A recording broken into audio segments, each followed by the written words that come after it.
Questions? Would you? Would there be any questions? Yeah.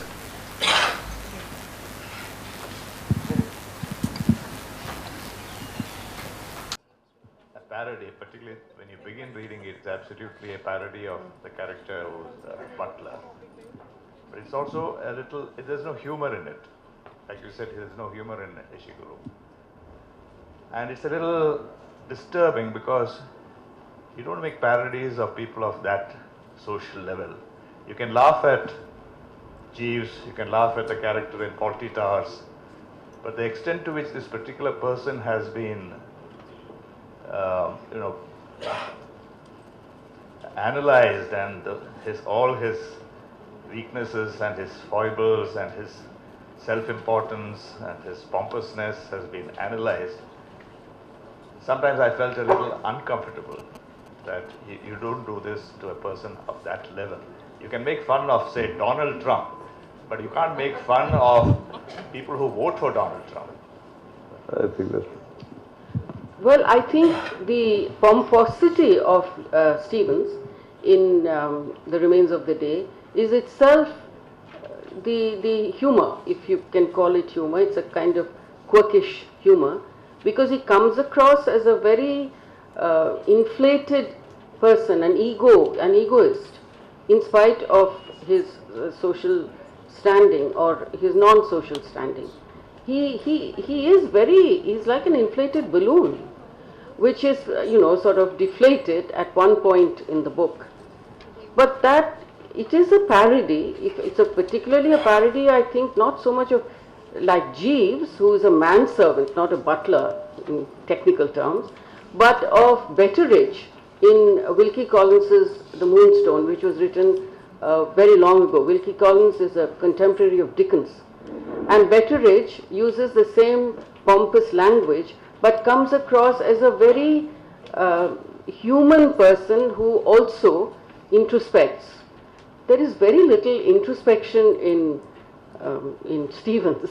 In fact, he's a pompous ass, and I think Ishiguro does that deliberately, or I hope he does that deliberately, so that we feel a little more comfortable with the book. Yeah, just to add a small point, Ishiguro apparently said once that he had looked around for the type of character whom he could use for his next work, and he set upon the British butler as epitomizing the issue that he wanted to raise.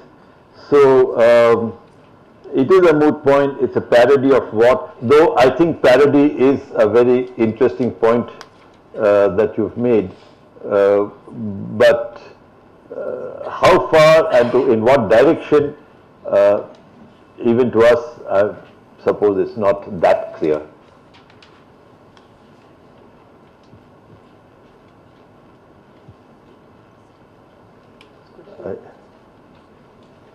Question. A lot of dignity and sanctity that you also mentioned. I also see a lot of sensitivity. He's a very sensitive writer. Can you comment upon your view on sensitivity that he portrays in all his works? Yeah, would you like to talk? I think the sensitivity is most apparent in Never Let Me Go. It is a horrific novel, and there are many who were moved to tears when they read Never Let Me Go. It is, after all, about children who complete the term that he uses for dying, because very early in their lives, because they have donated their vital organs. I mean, it's horrific to think that children have been reared, brought up just for this. It's also horrific to think that it might happen, perhaps, well, I hope not, in our own lifetimes. But I do not see much sensitivity elsewhere. I found, in fact, A Pale View of Hills very lacking in sensitivity. He talks about a woman who is pregnant without the least idea of what it means for a woman who is pregnant for the first time in her life. I mean, what man knows of that? Tell me. So, in fact, that's one of the weird aspects of Ishiguro, because it seems as if he is dealing with compassion and with sensitive understanding, and I find that lacking. Unfortunately, I do find that lacking. It is overlaid by a certain rudeness. It's as if Ishiguro says at many points in his work, you know, you can lump it. You just take me as I am. I'm not going to, you know, link the dots for you. I'm just going to leave it here. And whether his non-sensitivity, in my view, the non-sensitivity is because he moved from Japan, where he says he had great emotional connections, and moved to Britain, where British people are apparently cold and non-emotional. We don't know. But there is a certain, well, I hope I'm not using a very strong word, but there's a certain sneering in Ishiguro's work that I found distressing. Abhijit does not agree with me here, but then we are still married. No, okay. Yeah, we've discussed this between the two of us as we read about Ishiguro over the last month or so. And it's interesting. I think Ishiguro tends to lull the reader with a very fluent style of writing. In fact, one of the books that we haven't discussed, The Unconsoled, it's a 535 pages of what somebody called utter boredom, or the equivalent of that, and badness. And yet you start reading because you're not sure where you're going. The sensitivity is strange in this book that we haven't discussed. He goes to a hotel, puts his bags down, and the chap who picks up the bag is an old man who's still fit to carry bag, and he has a role later on in the book.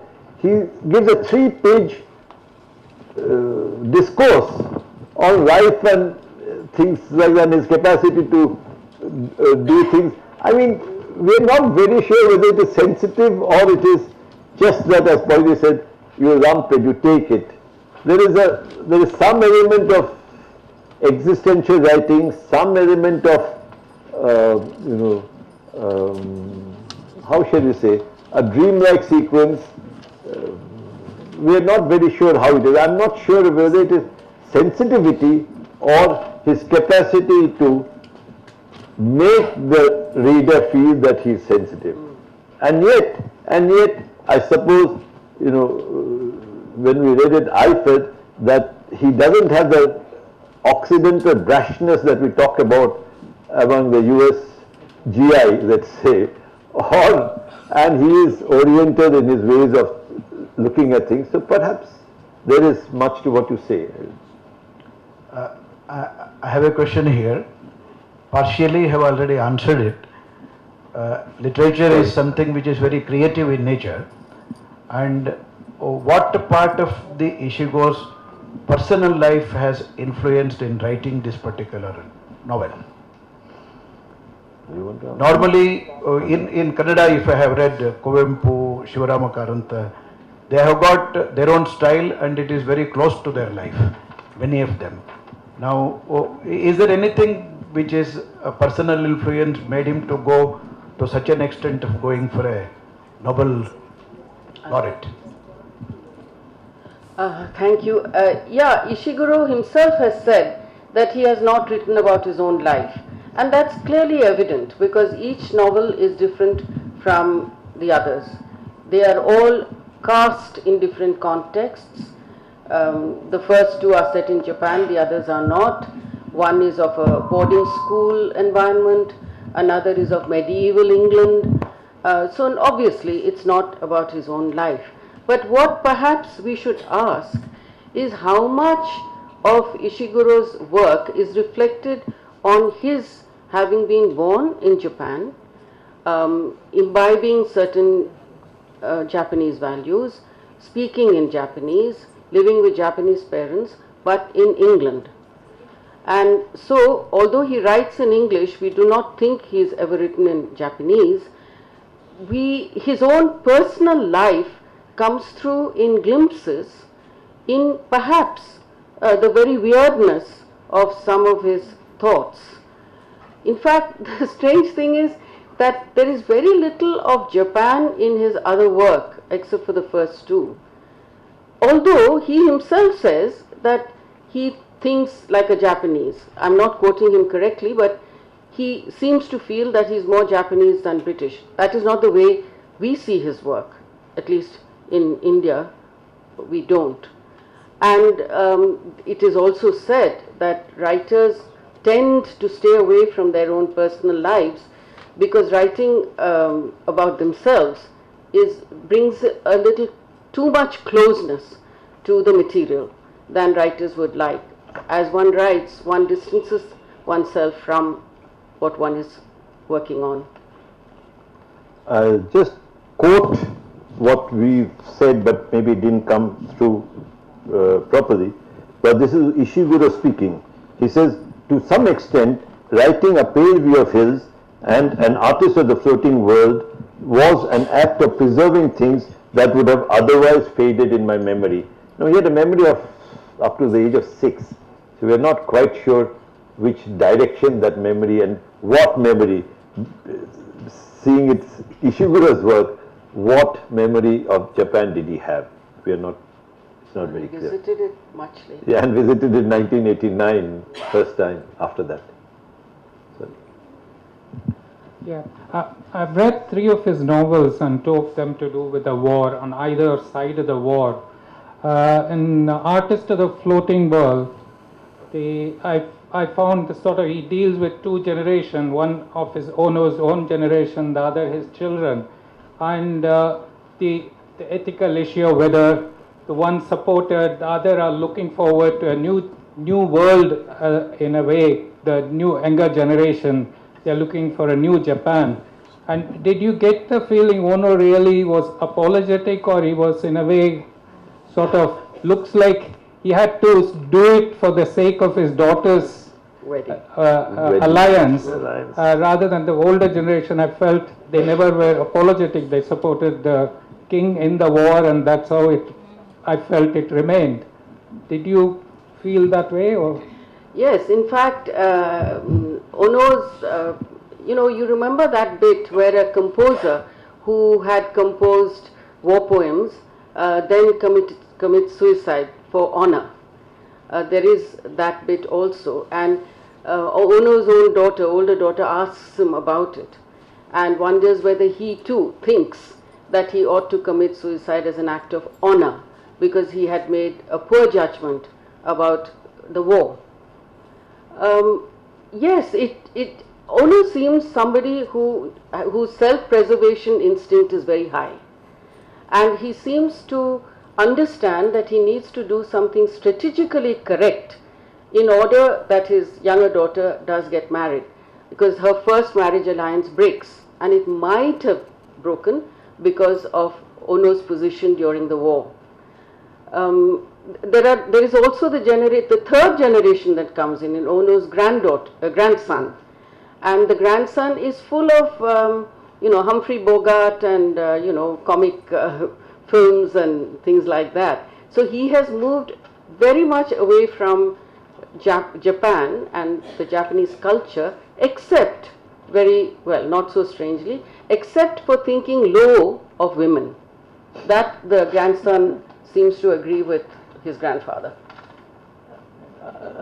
I must add one thing. I think each generation looks at the same thing in a different way. That's what would come out. Our generation, or the trolls on the internet today, look at our secular credentials, or some of the trolls look at our credentials in a different way from the generation that we grew up in.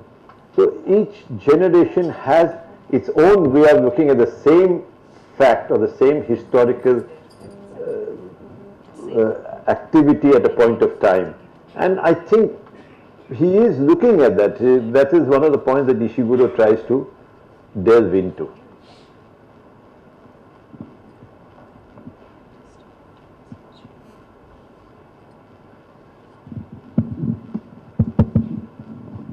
Thank you, Paulie and Abhijit, for a very outstanding presentation. Towards the end of the presentation, I just did a quick Google search, and I find that one of the definitions of literature is written works, especially those considered of superior or lasting artistic merit. Now, in your judgment, did you think that Ishiguro's works are of superior or lasting artistic merit, and that the Nobel Prize Committee really, he was an obscure author, and that by conferring this award on him, it's compelling a whole lot of us to read and discover the superior artistic merit in his work? Or do you think it was a rank bad choice? You go first, Paulie. That's an ouch question. Very ouch. What do we say? What is superior? And what is lasting artistic merit? We don't know about the lasting yet, because it's still 2017. We may know about the lasting part of it in a decade from now. Will people still read Ishiguro? Will they still consider him someone worth reading? Well, it was certainly worth reading, and I think it was because we needed to know what he has done in order to merit the Nobel Prize for Literature.